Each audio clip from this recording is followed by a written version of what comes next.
다 함께 일어나셔서 찬송가 285장 함께 부르시겠습니다. 찬송가 285장입니다.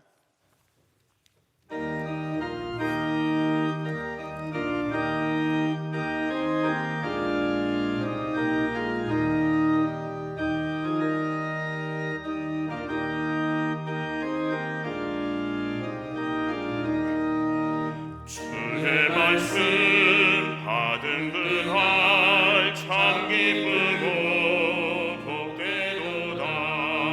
이 기쁜 맘 못 이겨서 온 세상에 전하노라. 기쁜 날 주 나의 죄 다 씻은 날 늘 깨어서 기도하고 늘 기쁘게 살아가리. 기쁜 날 주 나의 죄 다 씻은 날 이 좋은 날 내 천한 몸 새 사람이 되었으니 이 몸과 마음 다 맞춰서 영광의 주를 섬기리. 기쁜 날 주 나의 죄 다 씻은 날 늘 깨어서 기도하고 늘 기쁘게 살아가리. 기쁜 날 주 나의 죄 다 씻은 날 새 사람 된 그날부터 평안한 마음 늘 있어서 이 복된 말 전하는 일 나의 몸은 삼았도다. 기쁜 날 주 나의 죄 다 씻은 날 늘 깨어서 기도하고 늘 기쁘게 살아가리. 기쁜 날 주 나의 죄 다 씻은 날.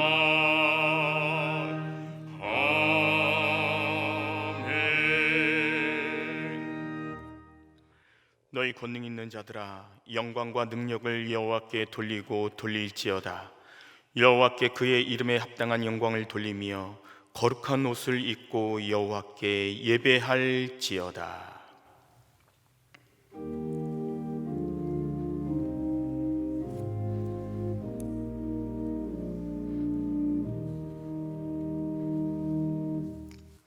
앉으셔서 찬송가 312장 부르시겠습니다. 찬송가 312장입니다.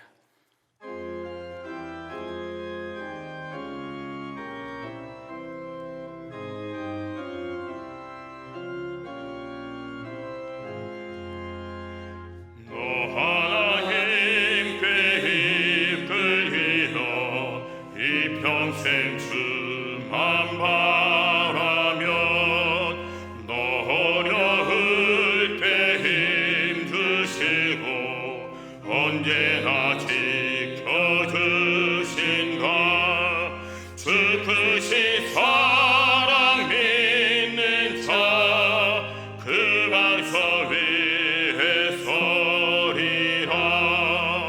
너 설레는 맘 받아들고 희망 등 기다리면서 그 은혜로우신 주의 뜻과 사랑에 만족하리.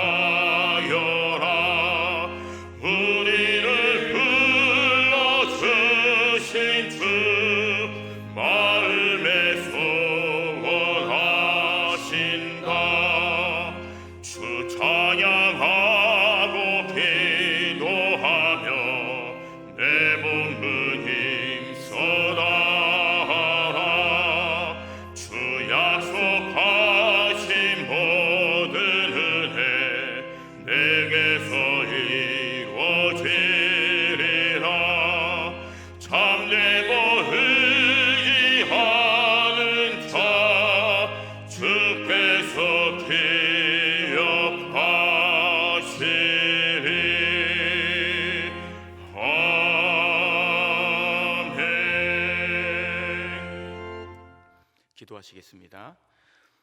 은혜로우신 하나님 아버지, 신종 코로나 바이러스로 인해서 우리나라를 비롯한 전 세계가 큰 어려움에 처해 있습니다. 주님의 핏값으로 세운 주님의 몸된 교회에서 매주일 말씀을 받고 찬양을 드리고 기도드렸던 저희들의 삶이 결코 당연한 것이 아니라 주님의 크신 은혜였음을 다시금 깊이 깨닫습니다. 하나님, 코로나19 바이러스의 전염성을 보면서 우리의 죄된 모습을 돌아봅니다.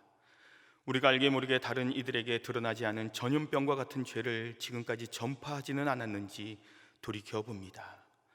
시기와 질투, 분노, 거짓, 교만, 탐욕, 이웃을 오만하게 비판하고 심판했던 우리들의 죄된 모습을 돌아보며 가슴을 치고 옷을 찢는 심정으로 자복하고 회개함으로 저희들의 영을 정결케 하여 주옵소서. 주님, 우리를 불쌍히 여겨주시고 긍휼히 여겨 주옵소서. 그리하여 이 땅을 다시금 주님의 거룩한 보혈의 피로 정결케 하시고 새롭게 하여 주셔서 모든 두려움과 공포, 악한 질병과 바이러스들을 모두 진멸시켜 주시고 소멸시켜 주옵소서. 그러므로 말미암아 이 땅에 다시금 주님의 평안이 생수의 강물처럼 흘러넘치게 하여 주옵소서. 더불어 코로나19 바이러스 치료제가 속히 개발되게 하시고 확진자들을 위해 불철주야 수고하시는 모든 의료진들과 방역에 힘쓰는 방역 당국자들에게 일마다 때마다 독수리 날개쳐 올라간 같은 새 힘을 공급하여 주셔서 지치지 않는 체력을 허락하여 주옵소서. 또한 확진자들과 여러 질병으로 투병 중에 있는 모든 사람들에게 치유와 회복의 역사를 경험하게 하여 주옵소서. 사랑의 하나님, 이 시간 우리가 온라인 영상으로 예배를 드립니다. 초대교회는 지하 공동묘지인 카타쿰에서 예배를 드렸고 프랑스 개혁교회는 박해를 피하여 광야에서 예배를 드렸습니다. 위기 때마다 믿음의 선진들은 최선의 장소를 찾아 하나님의 이름을 간절히 부르짖었습니다. 이 시간 우리가 한자리에 모여 함께 예배를 드리지 못하지만 각자의 처소에서 한마음 한뜻으로 소리 높여 우리 하나님의 성호를 간절히 부르짖게 하여 주옵소서. 특별히 예배를 위해 송예랑 성도가 한 소절 한 소절 마음을 담아 믿음을 담아 신앙의 고백으로 찬양을 올려드립니다. 홀로 하나님 영광 받아주시고 찬양으로 섬기는 하나님의 귀한 딸에게 하나님의 놀라운 은혜와 복으로 충만케 하여 주옵소서. 오늘도 하늘의 신령한 말씀을 공급받습니다. 이 말씀으로 말미암아 우리들의 삶이 회복되게 하시고 치유되게 하시고 변화되는 능력의 말씀으로 이 시간 기름 부어 주옵소서. 이 땅에 다시금 하나님의 평안이 회복되기를 간절히 구하오며 거룩하신 예수 그리스도의 이름 받들어 간절히 기도드리옵나이다. 아멘.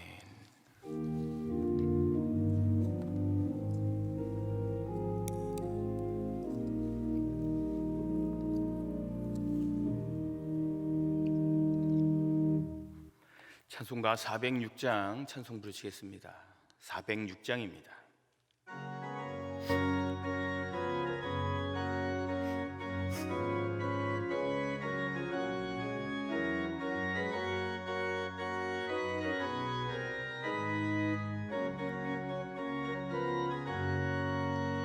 고난의 영혼 편이실 법과 풍랑이 와도 안전한 복음 폭풍까지도 다스리시는 주의 영원한 팔 의지해 주의 영원하신 팔 함께하사 항상 나를 붙드시니 어느 곳에 가든지 요동하지 않음은 주의 팔을 의지함이라. 세상 친구들 나를 버려도 예수를 함께 동행함으로 주의 은혜가 충만하리니 주의 영원한 팔 의지해 주의 영원하신 팔 함께하사 항상 나를 붙드시니 어느 곳에 가든지 요동하지 않음은 주의 팔을 의지함이라. 나의 믿음이 연약해져도 미리 예비한 힘을 주시며 위태할 때도 안보하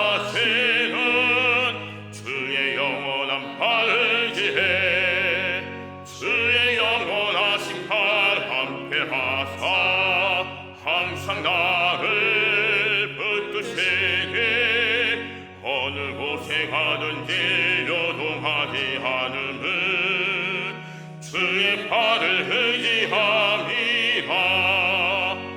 능치 못한 것 주께 없으니 나의 인생을 주께 맡기면 나의 모든 짐 대신 드시는 주의 영원한 팔 의지해. 주의 영원하신 팔 함께하사 항상 나를 붙드시니 어느 곳에 가든지 요동하지 않음은 주의 팔을 의지함이라.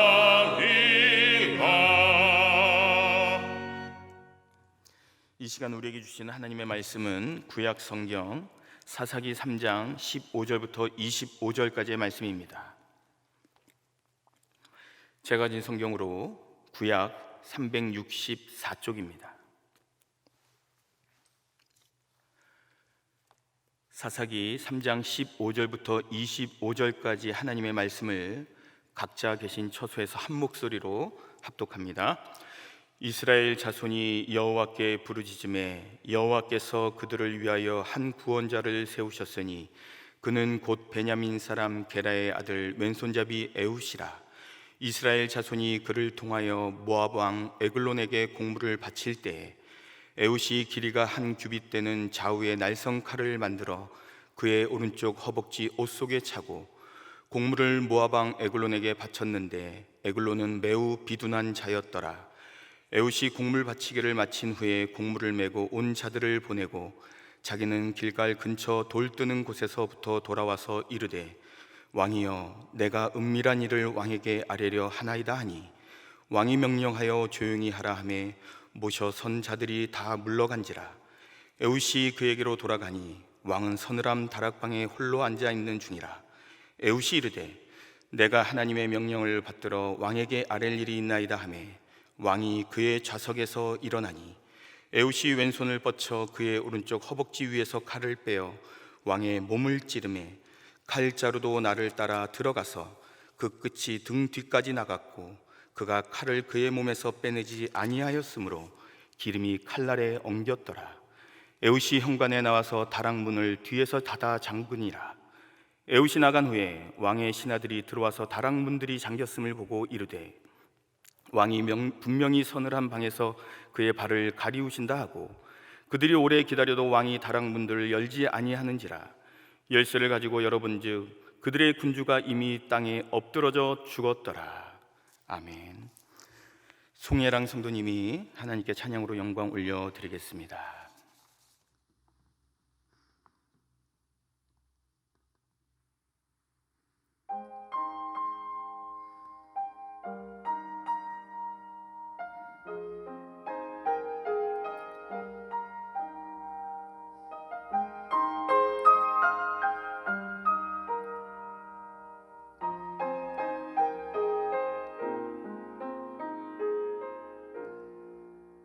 내 평생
갈 길 모두 마친 후 주 얼굴 볼 때 나는 공로 전혀 없도다 오직 주의 은혜라 나는 공로 전혀 없도다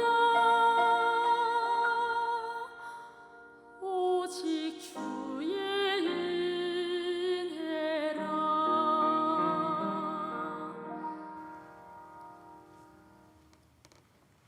아멘. 1922년 런던 세인트 메리어스 병원 내과 의사가 있었습니다. 그는 당시 유행했던 아이들 부스럼 치료를 위해 오랫동안 정성 들여 신약 연구 개발을 하는 의사였습니다. 그런데 그는 성격적인 결함으로 인해 늘 침착하지 못해서 항상 주위 사람들에게 안정감이 없다라는 핀잔을 자주 받았다고 합니다. 그는 오늘도 실험실 비커에 세균을 잔뜩 배양하고 여느 때와 마찬가지로 세균을 가지고 깊이 있게 연구하다가 그의 성격적 결함 때문에, 즉 덜렁거리고 침착하지 못한 이유로 비커 뚜껑을 덮지 않고 퇴근하고 말았습니다. 다음날 출근해 보니까 난리가 난 겁니다.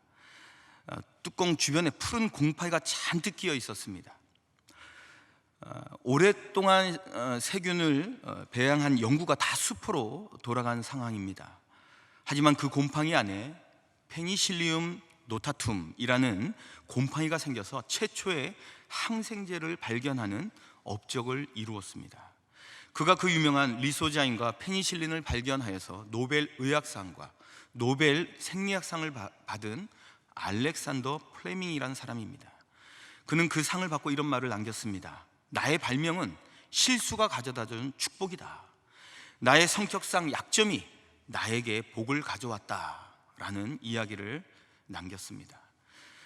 우리는 흔히 나보다 능력을 가진 사람, 나보다 많이 배운 사람, 나보다 장점이 더 많은 사람, 나보다 훨씬 더 좋은 환경 속에서 자란 사람, 나와는 차원이 다른 사람을 하나님께서는 더 사랑하시고 그런 사람을 더 크게 쓰지 않겠는가라는 생각을 합니다. 그런데요, 성경을 잘 읽어보시면 하나님이 사용하신 사람 중에서 물론 잘 준비되고 잘 개발해서 자신이 가진 그 장점 때문에 하나님이 그를 사용하신 경우가 분명히 있습니다. 그러나 그런 경우는 극소수이고요, 오히려 하나님께서 나에게 주신 그 장점 때문에 세상에 취하고 세상 일에만 빠져서 결국 하나님을 잃어버리고 인생을 비참하게 마감한 사람도 우리는 주위에서 많이 찾아볼 수 있습니다. 나의 사전에는 불가능이란 없다라는 말을 누가 했습니까? 나폴레옹이 했죠. 전 세계를 정복한 대단한 나폴레옹이 그 말년에 세인트 헬레나 섬에 유배지에서 했던 유명한 말을 혹시 기억하십니까? 나는 지금 가진 것이 아무것도 없다. 나는 빈손이다. 나사렛 예수 당신이 세운 나라는 영원하며 당신은 승리자이고 나는 패배자이다. 이런 유명한 말을 남겼습니다. 또한 젊은 나이에 아시아와 유럽을 완전히 정복하고 빛나는 헬레니즘 문화를 세웠던 알렉산더 대왕도 인도를 넘어가면서 풍토병에 걸려서 33세로 생을 마감할 때 그가 유언으로 남겼던 유명한 말이 있습니다. 내가 죽을 때 내 손을 관 밖으로 내놓아 남들이 보도록 하시오. 천하를 한 손에 쥐었던 알렉산더도 떠날 때는 빈손으로 간다는 사실을 보여주고자 할 뿐이요 라는 말을 남겼습니다.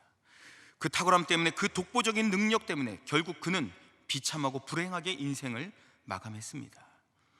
이 땅에 사는 많은 사람 중에서 자신이 가진 장점 때문에 잘되고 성공한 사람보다 남들이 갖지 못한 탁월함을 가졌기 때문에 오히려 그 탁월함이 그 인생을 비참하게 만들어낸 사례가 훨씬 더 많음을 우리가 잘 알 수 있습니다. 반면에 정말 약점이 많습니다. 그저 평범할 뿐이고요, 잘난 것이 하나도 없음에도 불구하고 하나님께 귀하게 쓰임받아서 그 아름다운 삶의 간증을 나누는 사람들을 우리는 주변에서 많이 찾아볼 수 있습니다. 여러분, 미국의 컬럼비아 대학의 심리학과 교수였던 맥스웰 말치라는 분이 이런 말을 주장합니다. 세상의 95%가 자신의 약점 때문에 열등감 속에 살아간다라고 이야기를 했습니다. 또 국내 취업 사이트의 보고서를 보면 직장인 중에서 71%가 상사와 동료들과의 열등감 속에서 살아간다고 그런 통계가 또 나와 있기도 합니다. 여러분, 오늘 말씀을 전하는 이 설교자인 저든 열등감이 있을까요, 없을까요? 물론 있습니다. 내 안에 분명히 약점이 있고요, 숨길 수 없는 열등감이 분명히 있습니다. 그러면 제가 이런 질문을 스스로에게 해봅니다. 그렇다면 열등감이 없는 사람은 어떤 환경과 어떤 조건 속에서 열등감이 없을까요? 여러분, 서울대에 들어가는 사람들은 열등감이 있을까요, 없을까요? 물론 있습니다. 그들은 좋은 과에 들어가지 못한 또 열등감이 있다고 합니다. 좋은 과에 들어간 사람, 즉 법대나 의대에 들어간 사람들은 어떨까요?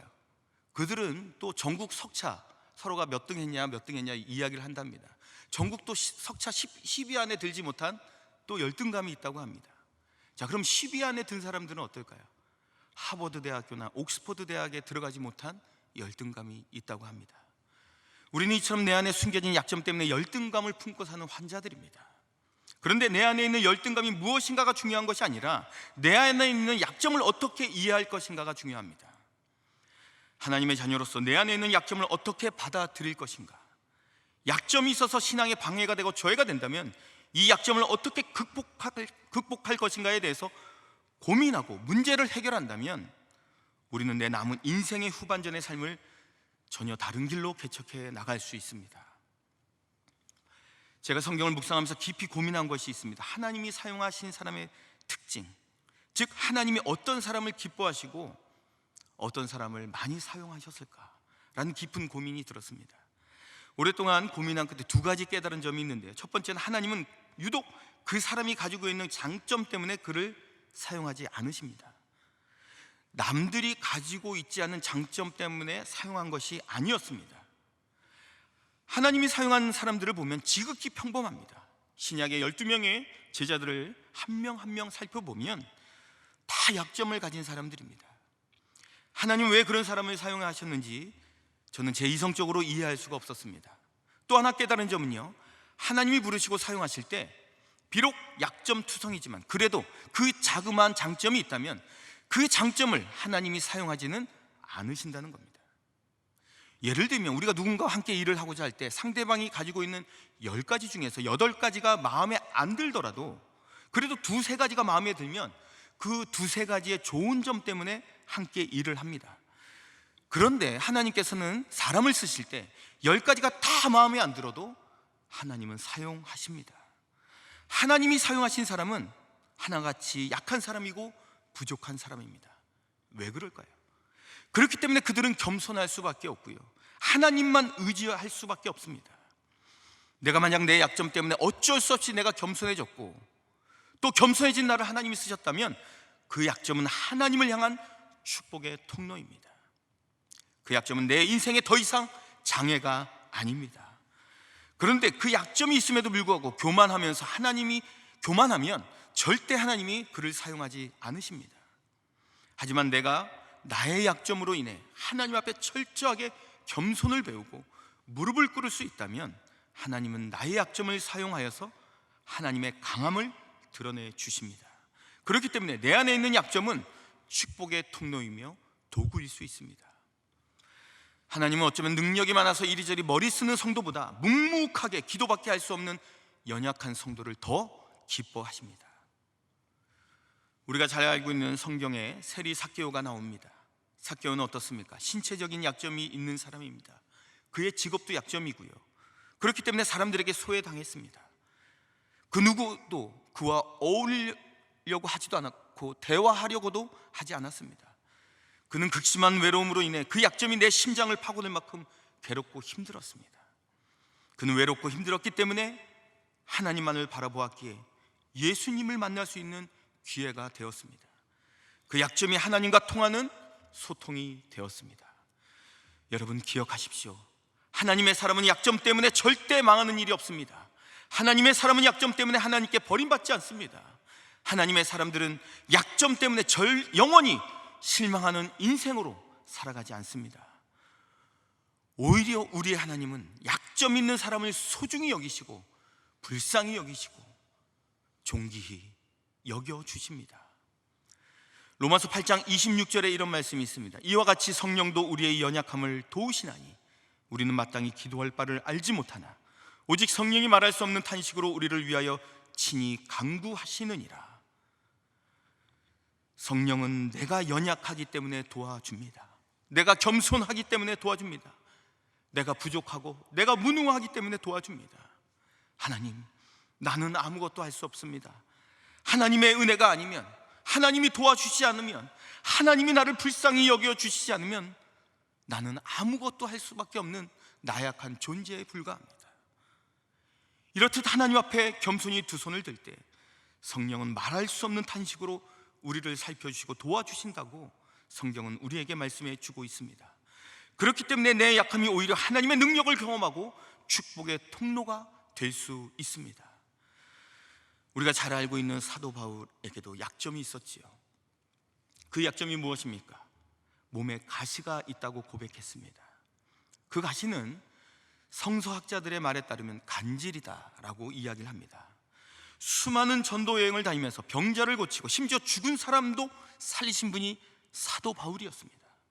그런데 자기 몸에 있는 가시 하나를 뽑아내지 못해서 그는 쓰러지고 넘어졌습니다. 그는 하나님의 종으로 말씀을 전하는 사람입니다. 말씀을 전하다가 간질이 찾아오면 순간 입에서 거품을 물고 쓰러지고 맙니다. 이 모습이 과연 성도들에게 덕이 되겠습니까? 부끄러운 일이고 상처이고 수치입니다. 그래서 사도 바울은 하나님께 간절히 부르짖죠. 하나님, 저를 하나님의 종으로 부르셨다면 이 가시를 제 몸에서 제발 제거해 주십시오. 이것 때문에 도저히 수치스러워서 하나님의 사역을 감당할 수 없습니다. 이런 기도를 3번이나 했다고 고린도서 12장에 기록하고 있습니다. 3번이라는 숫자는요, 3번이라는 것은 숫자를 이해하는 것이 아닙니다. 그만큼 간절하게 목숨 걸고 부르짖었다는 증거입니다. 하나님께 간절히 기도하다가 하나님의 뜻을 받고 그의 기도 방향이 완전히 바뀝니다. 고린도서 12장 9절에 그는 이렇게 고백합니다. 나에게 이르기를 내 은혜가 내게 족하도다. 이는 내 능력이 약한 데서 온전하여 짐이라 하신지라. 그러므로 도리어 크게 기뻐함으로 나의 여러 약한 것들에 대하여 자랑하리니 이는 그리스도의 능력이 내게 머물게 하려 함이라. 아멘. 하나님 앞에서 여러분의 약함을 자랑하십시오. 그 약함이 하나님의 능력을 자랑하는 위대한 도구가 될 수 있습니다.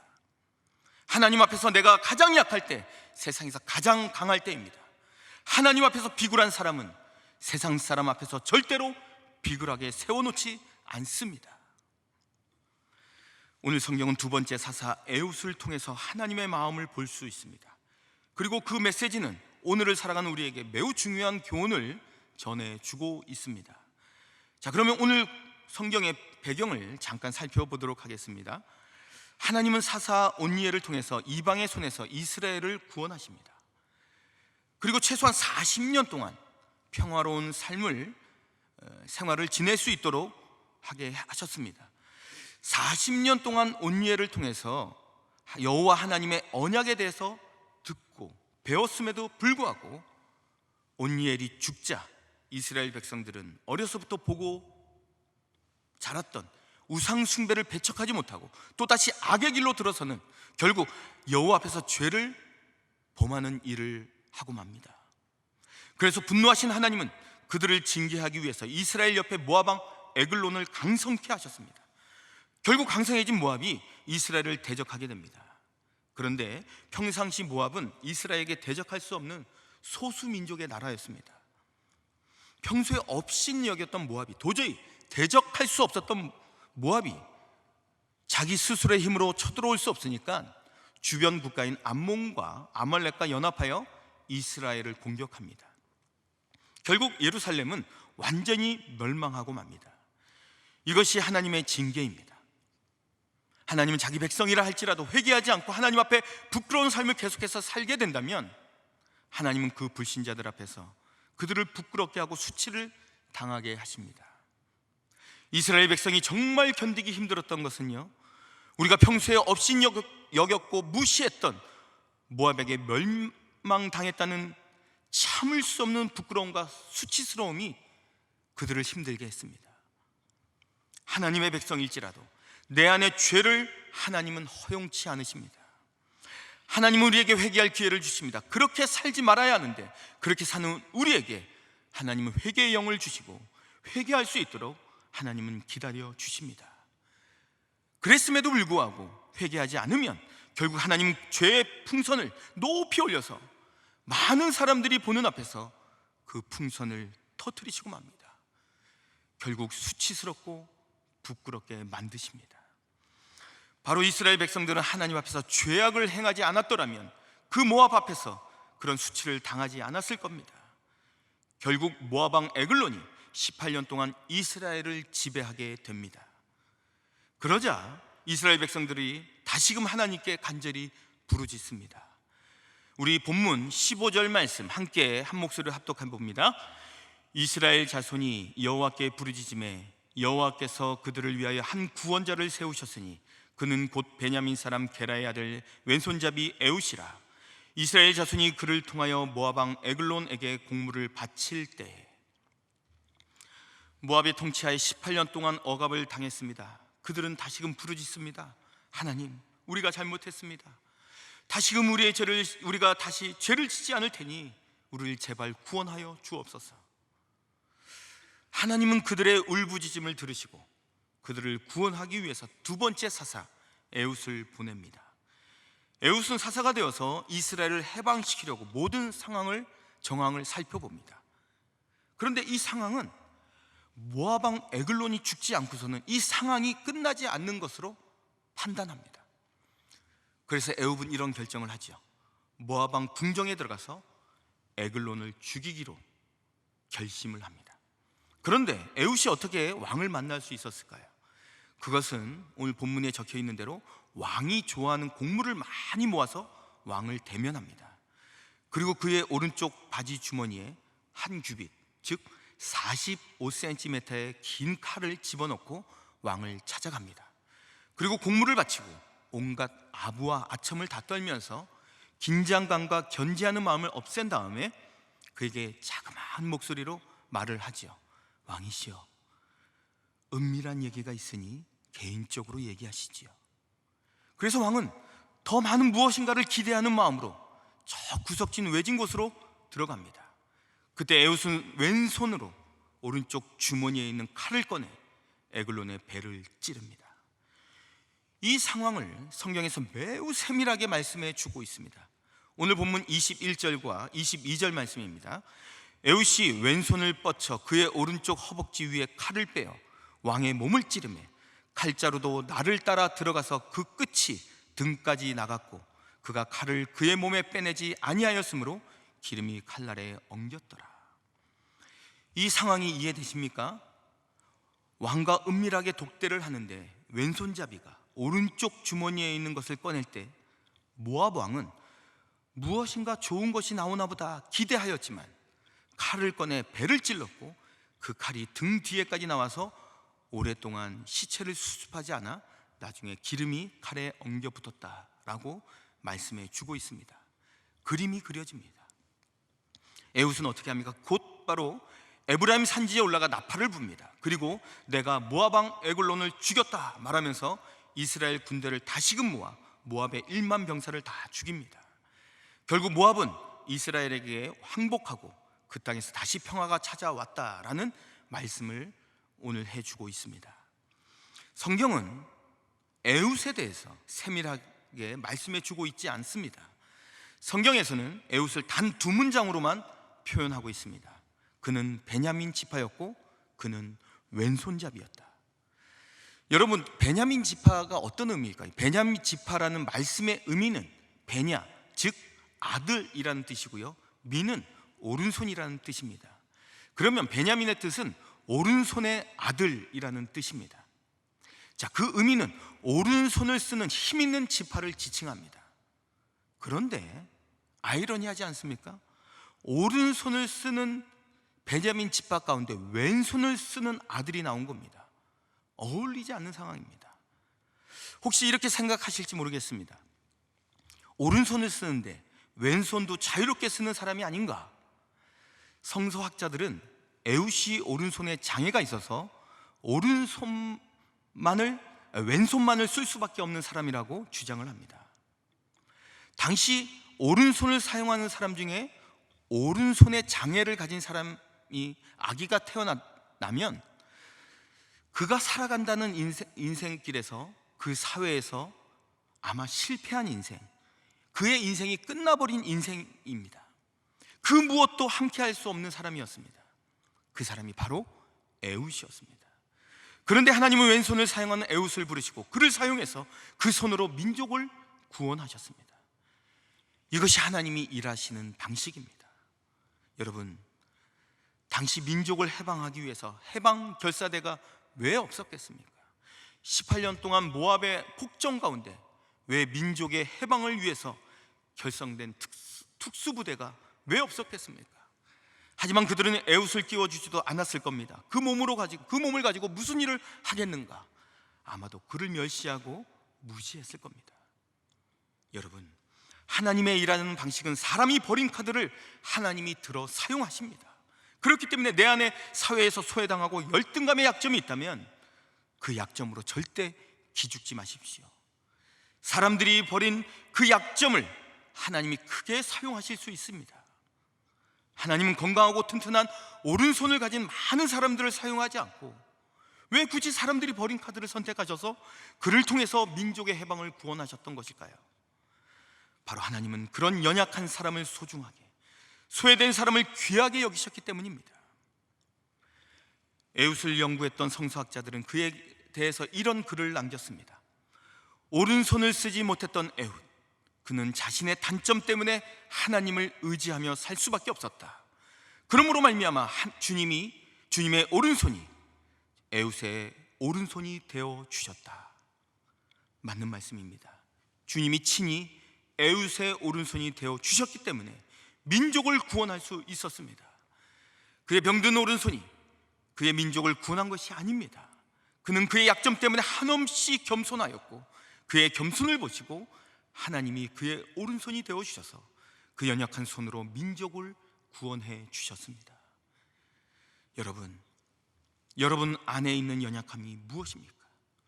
혹시나 누가 알까봐, 누가 볼까봐 꽁꽁 감춘 내 안의 연약함이 무엇입니까? 에웃처럼 신체적인 약점입니까? 아니면 영적인 신앙적인 약점입니까? 아니면 환경적인 약점입니까? 아니면 가족의 약점입니까? 그 약점 때문에 나는 불행하다고 생각하는 분이 계십니까? 오늘 본문은 그것 때문에 우리가 절망하거나 좌절하거나 낙심하지 말라고 성경은 우리에게 분명히 말씀해 주고 있습니다. 내 안에 있는 약점 때문에 부끄러워하지도 마시고 소외당하지도 마시고 수치당하시지도 마십시오. 왜냐하면 하나님이 우리의 오른손이 되어 주시기 때문에 우리는 힘있게 살아갈 수 있습니다. 자, 그럼 나의 약점을 극복하고 내가 약점을 신앙적으로 해석하려고 해도 내 안에 약점이 해결되지 않는다면 그 약점을 어떻게 보아야 할까요? 여러분, 내 안에 있는 약점을 긍정적으로 바라보아야 합니다. 내 약점으로부터 우리는 자유함을 얻어야 합니다. 우리는 약점을 없애달라고 얼마든지 기도할 수 있습니다. 그 약점이 없어지기를 오랫동안 기도했음에도 불구하고 없어지지 않는 약점이라면 그러면 어떻게 하면 좋겠습니까? 그 약점 안에 분명히 하나님의 뜻이 있고 그 약점 안에 하나님의 은혜가 있음을 발견하시기 바랍니다. 그렇게 기도하시면 하나님이 약점을 강점으로 바꿔 주십니다. 그 약점이 하나님이 나를 부르시는 축복의 통로가 될 수 있음을 깨달으시기 바랍니다. 여러분, 우리 모두에게는 약점이 있습니다. 그렇기 때문에 우리에게는 예수 그리스도가 필요합니다. 예수 그리스도는 우리를 잘 알 뿐만 아니라 우리를 위로하시는 하나님이십니다. 여러분, 지난 세월을 돌이켜 보십시오. 오늘 나를 나답게 한 것이 무엇입니까? 솔직하고 냉정하게 내 자신에게 스스로 자문하여 보십시오. 내가 잘나서 오늘 내가 여기 있는 것입니까? 소위 내가 가진 것이 내가 가진 장점이 남들보다 특별해서 오늘 내가 이 자리, 이 위치에 있는 것입니까? 아니면 나의 치명적인 약점 때문에 어떻게 해서든지 그 약점에서 벗어나려고 몸부림치며 하나님께 부르짖었기 때문에 그 아픔과 나약함이 나를 이만큼 성장시킨 것은 아닙니까? 우리가 인생을 살아오면서 내 약점 때문에, 내 가족의 아픔 때문에 우리가 얼마나 많이 힘들었습니까? 자녀가 아파서, 자녀가 힘들어할 때 부모로서 무엇 하나 해줄 수 없어서, 결혼한 자녀가 살아가야 하는데, 잘 살아가야 하는데 그 가정이 자꾸 흔들릴 때, 부모가 어찌할 줄 몰라 할 때, 그 상황에서 내가 무능함을 깨달았을 때 우리가 그 상황에서 얼마나 많은 눈물을 흘렸습니까? 그 순간은 그렇게 힘들고 가슴이 메어 숨을 쉴 수조차 없었지만 돌이켜보면 결국 그 아픔의 기도가, 그 눈물의 기도가 결국 하늘문을 열고 하나님의 마음을 감동케 하여 하나님 앞에서 축복의 통로가 되었습니다. 그렇기 때문에 지나온 수십 년의 그 눈물까지도 우리는 하나님의 은혜라고 고백할 수 있습니다. 여러분, 내 안에 약점이 있습니까? 인정하십시오. 하나님, 내 약점 앞에서 겸손하겠습니다. 내 약점 앞에서 아파하지 않겠습니다. 내 약점으로 부끄러워하지 않겠습니다. 이 약점을 가지고 하나님 더욱 의지하겠습니다. 이렇게 기도한다면 그 약점이 하나님의 은혜의 통로가 되어서 그 약점을 통해서 나를 부욕케 하실 것입니다. 여러분, 어느 누구나 내 안에 약점이 있습니다. 감추지 마시고 숨기지 마십시오. 하나님 앞에 정직하게 내려놓으시고 내 모습 이대로 주 받아 주옵소서. 찢기고 상처난 내 마음 더 이상 하나님 앞에 감추지 않겠습니다. 하나님 앞에 내 약함 때문에 수치심을 당한다 해도 나는 괜찮습니다. 더 낮아지고 더 겸손해지고 더 주님만 의지하겠습니다. 그렇게 하나님 앞에 겸손히 엎드리고 하나님의 은혜를 사모하는 사람은 결국 세상 가운데 멸시함을 당하지 않게 하나님이 분명히 한 분 한 분을 귀하게 세워주실 것입니다. 내가 약해 있을 때에도 주님이 나와 함께 계십니다. 내가 지나치게 약해 있어서 절망 가운데 있을지라도, 그래서 살아갈 소망을 잃어버리고 앞이 캄캄할지라도 주님은 나의 도움이 되어주시고 주님은 나의 힘이 되어주시고 주님만이 나의 구원자가 되어주십니다. 이 고백이 평생 우리의 믿음의 고백이 되어서 삶의 간증으로 드러내는 복된 삶을 살아가시길 간절히 바랍니다. 기도하시겠습니다. 은혜로우신 하나님 아버지, 내 안에 있는 약점으로 때론 좌절하고 실망하고 낙심했던 우리의 지난날도 있었음을 고백합니다. 오늘 주신 말씀으로 깨닫게 하심에 감사를 드립니다. 내 안의 약점으로 더욱 힘써 주님 앞에 주님을 간절히 부르짖게 하시고 더 겸손하게 하시고, 그러므로 말미암아 나의 연약함이 주의 강한 오른손이 되어 이 땅을 넉넉히 이기고 승리하며 살아가는 저희들의 삶이 되게 하여 주옵소서. 거룩하신 예수 그리스도의 이름 받들어 간절히 기도드리옵나이다. 아멘. 찬송가 560장 함께 부르시겠습니다. 560장입니다.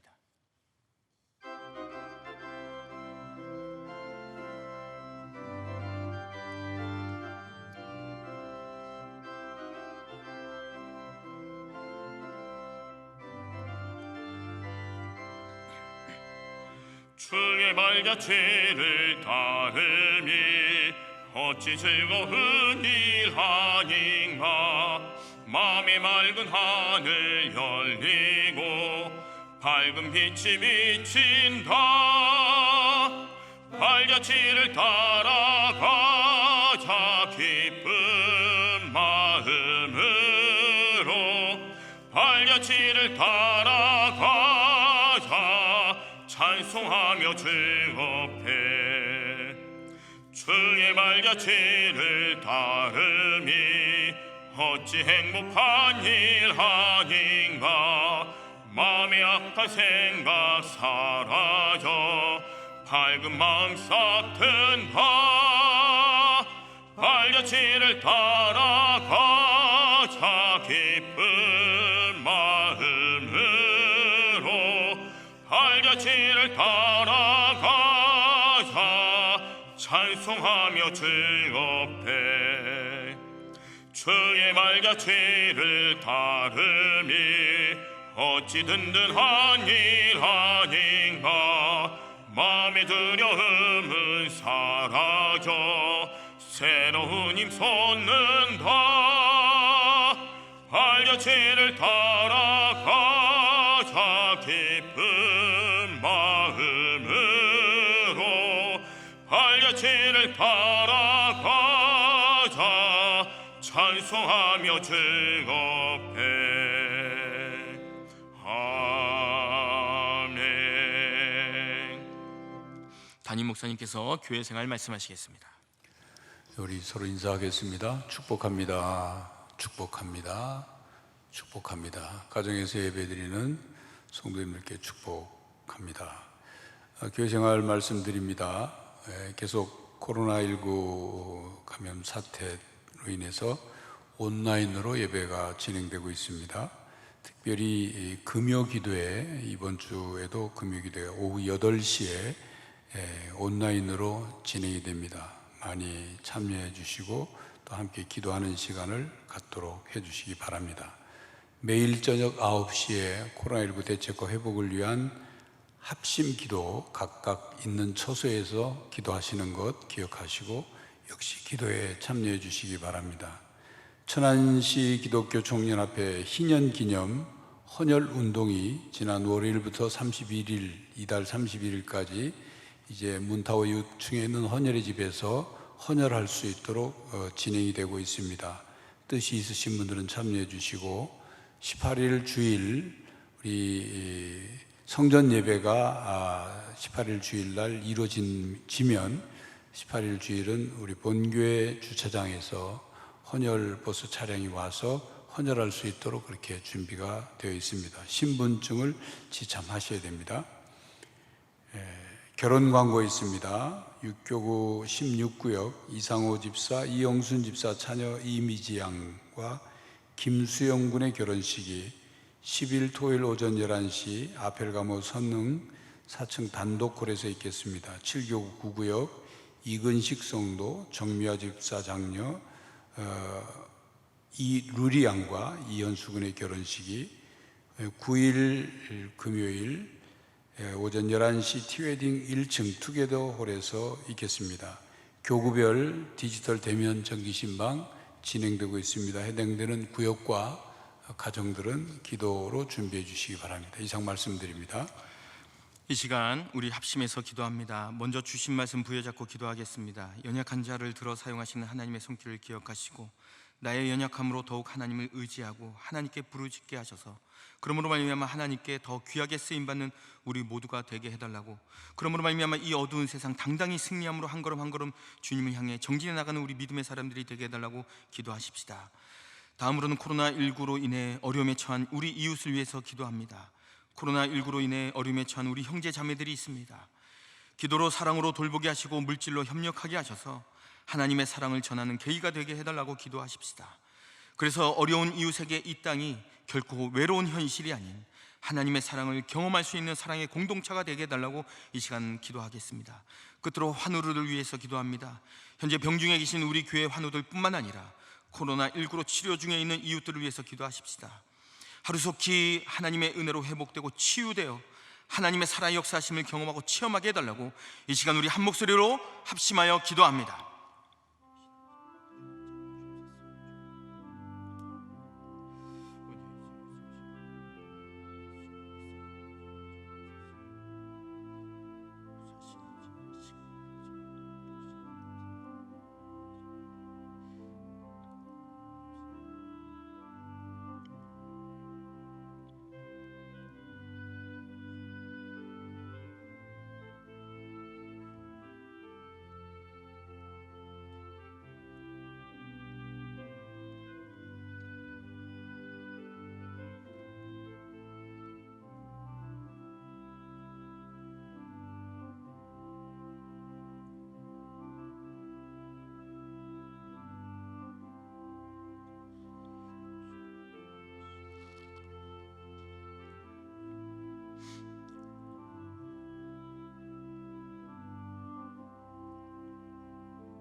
은혜가 풍성하신 하나님 아버지, 이 시간 주님께서 저희들에게 베풀어 주신 은혜에 감사하여 11조 감사헌금을 드렸고, 또한 성전에 나올 수 없지만 각자 계신 처소에서 온라인으로 또한 귀한 예물을 바친 분도 계십니다.